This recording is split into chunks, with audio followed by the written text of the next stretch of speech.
জাইমা জারনাস রহমান, যিনি জাইমা রহমান নামে বেশি পরিচিত, একজন বাংলাদেশি আইনজীবী এবং বাংলাদেশ জাতীয়তাবাদী দলের বিএনপির চেয়ারম্যান তারেক রহমানের একমাত্র সন্তান।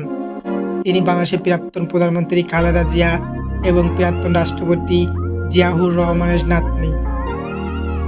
অন্যদিকে তাসমিন জারা, একজন বাংলাদেশি চিকিৎসক, গবেষক, উদ্যোক্তা এবং রাজনৈতিক নেত্রী। তিনি জাতীয় নাগরিক পার্টির সাবেক সিনিয়র যুগ্ম সদস্য সচিব হিসেবে দায়িত্ব পালন করেছেন।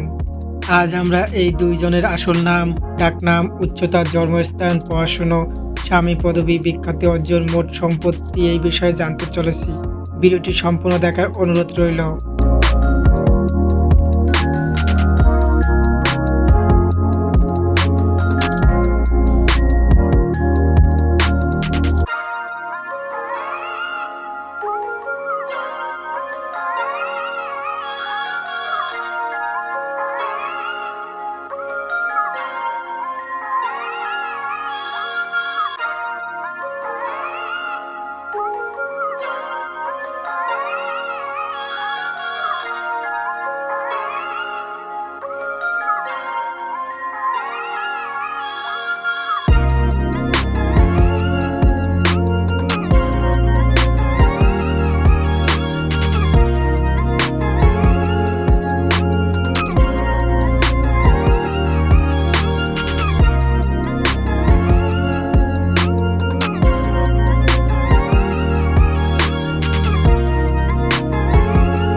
এই দুইজনের মধ্যে কে সবথেকে জনপ্রিয় বা কাকে আপনার সবথেকে ভালো লাগে কমেন্টে বলে যাবেন।